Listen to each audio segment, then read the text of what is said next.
3월 24일 성호교회 말씀 묵상입니다. 사도신경으로 우리의 신앙을 고백하겠습니다. 나는 전능하신 아버지 하나님 천지의 창조주를 믿습니다. 나는 그의 유일하신 아들 우리 주 예수 그리스도를 믿습니다. 그는 성령으로 잉태되어 동정녀 마리아에게서 나시고 본디오 빌라도에게 고난을 받아 십자가에 못 박혀 죽으시고 장사된 지 사흘 만에 죽은 자 가운데서 다시 살아나셨으며 하늘에 오르시어 전능하신 아버지 하나님 우편에 앉아 계시다가 거기로부터 살아있는 자와 죽은 자를 심판하러 오십니다. 나는 성령을 믿으며 거룩한 공교회와 성도의 교제와 죄를 용서받는 것과 몸의 부활과 영생을 믿습니다. 아멘. 오늘 우리에게 주신 하나님 말씀은 마가복음 10장 1절에서 16절까지 말씀입니다. 제가 봉독하겠습니다. 예수께서 거기서 떠나 유대의 지경과 요단강 건너편으로 가시니 무리가 다시 모여 들거늘 예수께서 다시 전례대로 가르치시더니 바리새인들이 예수께 나와 그를 시험하여 묻되 사람이 아내를 버리는 것이 옳으니이까 대답하여 이르시되 모세가 어떻게 너희에게 명하였느냐 이르되 모세는 이혼 증서를 써주어 버리기를 허락하였나이다. 예수께서 그들에게 이르시되 너희 마음이 완악함으로 말미암아 이 명령을 기록하였거니와 상조 때부터 사람을 남자와 여자로 지으셨으니 이러므로 사람이 그 부모를 떠나서 그 둘이 한 몸이 될지니라. 이러한즉 이제 둘이 아니요 한 몸이니 그러므로 하나님이 짝지어 주신 것을 사람이 나누지 못할지니라 하시더라. 집에서 제자들이 다시 이 일을 물으니 이르시되 누구든지 그 아내를 버리고 다른 데에 장가드는 자는 본처에게 간음을 행함이요 또 아내가 남편을 버리고 다른 데로 시집가면 간음을 행함이니라.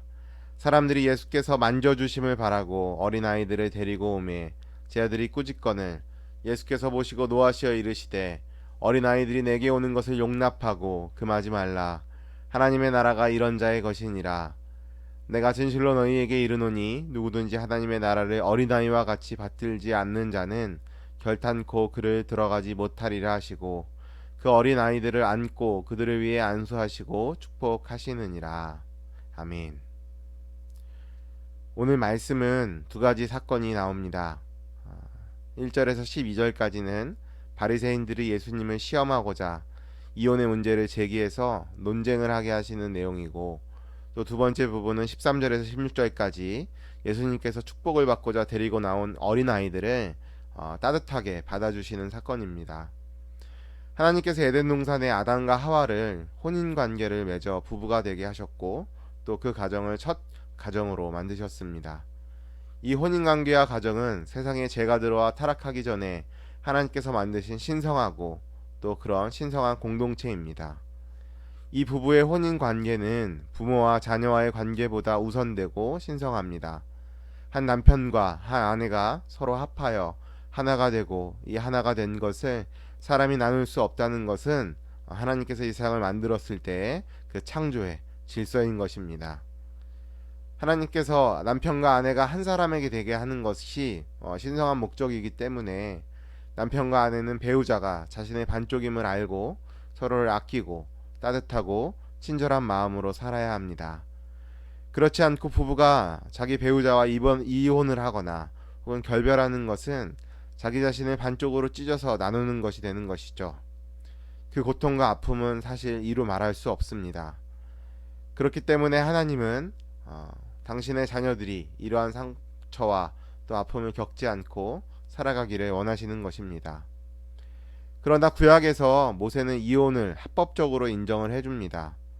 이것은 사실 허락했다라고 하기보다는 엄격하게 금지하지 않은 것으로 볼 수 있습니다.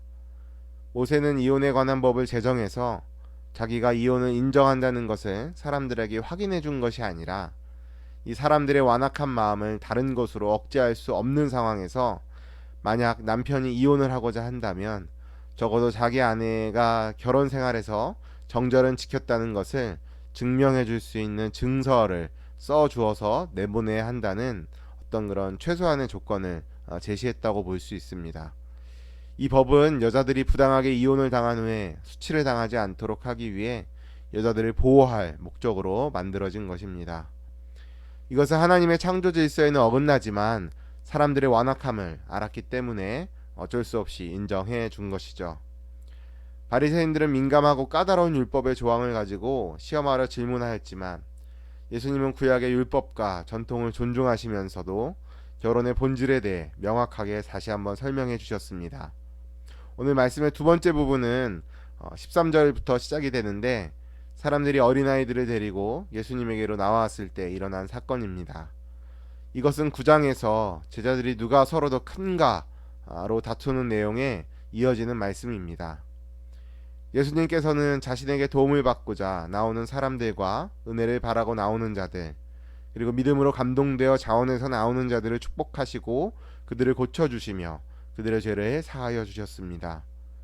뿐만 아니라 자신에게 주님의 은혜가 얼마나 절실하게 필요한지 아직 알지 못하는 나이에 있는 자들까지도 받으신다는 것을 보여주십니다.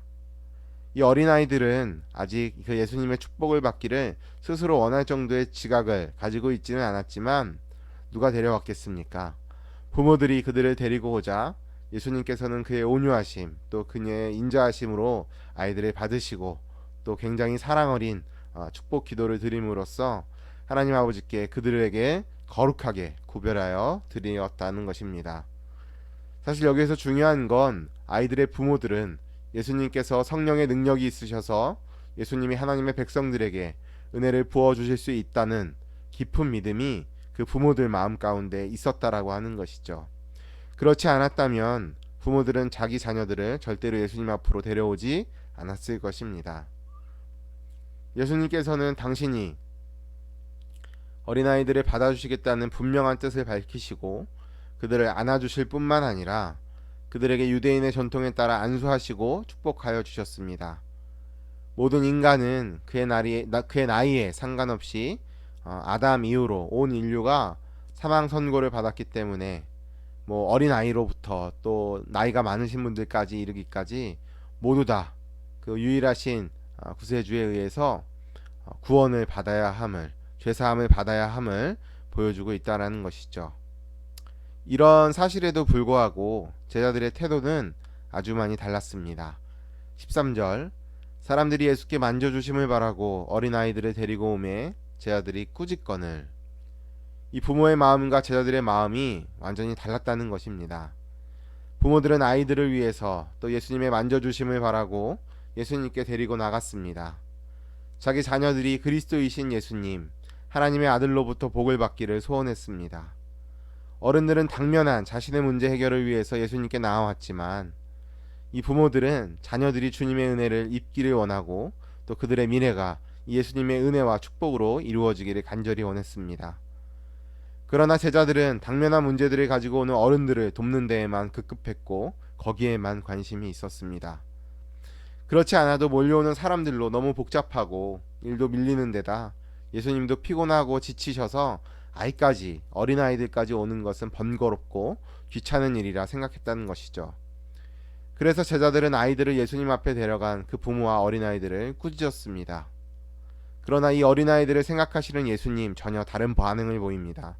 14절 예수께서 보시고 노하시어 이르시되 어린아이들이 내게 오는 것을 용납하고 금하지 말라. 하나님의 나라가 이런 자의 것이니라. 예수님은 제자들이 꾸짖는 행동에 대해 분노하셨습니다. 단순히 마음에 안 들거나 그냥 불편해하신 것이 아니라 분노하셨다는 것이죠. 예수님은 진정 제자들에게 하고 싶은 말씀, 예수님이 이 땅에 오신 목적과 관련된 속의 깊은 뜻을 분명하게 제자들에게 전하고 싶으셨던 것입니다. 예수님은 죄로 인해 죽을 수밖에 없는 인간에게 영원한 생명을 주시려고 하나님 나라를 가르치고 영원한 생명에 대한 소망을 주시려 이 땅에 오셨다는 것입니다. 예수님에게 어린아이의 문제는 하나님 나라와 연관된 매우 중요한 일이었습니다. 예수님은 하나님의 나라가 이런 자의 것, 또 어린아이의 것이라고 분명하게 말씀하셨습니다. 즉 예수님의 초점이 어른에게 있지 않고 어린아이 자체에게 있었습니다. 그래서 어린아이들이 내게 오는 것을 용납하고 금하지 말라. 하나님의 나라가 이런 자의 것이니라 라고 하셨던 겁니다. 그리고 덧붙여서 이런 말씀도 하십니다. 15절 내가 진실로 너희에게 이르노니 누구든지 하나님의 나라를 어린아이와 같이 받들지 않는 자는 결단코 그곳에 들어가지 못하리라 하시고, 누구든지 하나님 나라를 어린아이와 같이 받들지 않는 자는 결단코 하나님 나라에 들어갈 수 없다라고 선포합니다. 어린아이와 같이 받든다는 것이 무슨 의미겠습니까? 예수님께서 자신의 소유로 삼으시고 축복하신 모든 자들 속에는 어린아이와 같은 기질과 성품 같은 것이 있어야 한다라는 뜻입니다. 물론 뭐 지금이랑 조금 다를 수 있겠지만 어린아이의 원래 순수한 특성이 무엇입니까? 한 7가지 정도가 있는데, 첫 번째는 아무것도 염려하거나 뭐 걱정하지 않고 부모님께 전적으로 의존한다는 겁니다. 또 어릴 때는 부모의 팔에 이끌려주는 대로 순종합니다. 또 겸손하죠. 또 뭐 거드름을 피우거나 명예체면 따지지 않습니다. 또 차별을 하지 않아요. 또 높은 지위에 대한 야망도 없고 세상을 향한 욕망도 없습니다. 또 어떤 큰 일을 감당하려고 뭐 놀라운 일을 하려고 애쓰거나 힘쓰지도 않는다는 것이죠. 그런데 지금 이 시대를 살고 있는 우리 어린아이들, 좀 보면 안타까울 때가 있습니다. 그들이 왜 안타깝냐면 지금 이 시대를 살아가고 있는 어른들을 자꾸 닮아가려 합니다. 뭐 옷차림, 말투, 사고방식, 생각, 여러가지 등등. 이 어린아이들이 아이의 마음을 잃지 않도록 하는 것은 부모들과 이 어른들의 큰 책임이라고 하는 것이죠. 하나님 나라와 어린아이의 관계에 대해 말씀하신 예수님은 직접 어린아이들을 축복하십니다. 16절. 그 어린아이들을 안고 그들 위에 안수하시고 축복하시니라. 먼저 어린아이들을 안아주셨습니다. 그 어린이들을 받아들이고 사랑을 표현하셨습니다. 사람으로 취급을 받지 못하던 시대에 배척당하는 그 약자들, 어린아이들을 예수님은 안아주시고 그들을 환대해 주셨습니다. 그리고 그들의 안수까지 하셨습니다. 이 어린아이처럼 겸손하고 자기를 낮추는 자가 주님을 기쁘시게 하며 하나님 나라에 들어가고 그 하나님 나라를 얻게 되는 겁니다. 사랑하는 여러분, 우리도 이 어린아이 같이 자신을 낮추고 겸손하게 주님께 나아가고 예수님의 마음을 본받고 또 우리 교회와 이 한국사의 희망이 되는 어린이들을 위해 주님의 마음으로 섬기고 그들을 이끌고 축복하는 일을 저와 여러분이 함께 하시기를 간절히 소망합니다. 특별히 이 어려운 시기 가운데 또 힘들어하고 있는 우리 사랑하는 다음 세대들 위해서 같이 함께 기도하시고 살아가시는 오늘 하루 되시기를 간절히 소망합니다. 같이 기도하겠습니다. 사랑의 하나님, 가정의 소중함을 잊고 또 서로 상처 가득한 이 세상 속에서 다시 한번 말씀을 통해 우리가 살고 있는 가정의 소중함을 가르쳐 주시니 감사합니다. 주님께서 짝지어 주신 것을 사람이 나누지 못한다 하신 것을 우리가 오늘 말씀을 통해 보았습니다. 부부뿐만이 아니라 우리 가족 안에 있는 최우선적인 가치를 두고 이 가정을 지키고 사랑하는 일에 더욱더 힘쓰는 하루 되게 하여 주시옵소서. 어린아이처럼 받들지 아니하면 결단코 천국에 들어갈 수 없다고 하셨는데 우리도 순진하고 깨끗한 마음, 겸손한 자세로 예수님의 가르침을 받아들이게 하시고 또 그 예수님을 따르고 전적으로 하나님을 의지하는 믿음을 오늘 하루를 살아가는 우리들에게 주시옵소서. 이 오늘 하루 예수님처럼 어린아이들을 따뜻하게 영접하고 생명의 말씀을 가르치며 또 사랑을 베풀고 축복하는 그런 하루 되기를 간절히 소망하오며 이 모든 말씀 우리 주 예수 그리스도의 이름으로 기도합니다. 아멘.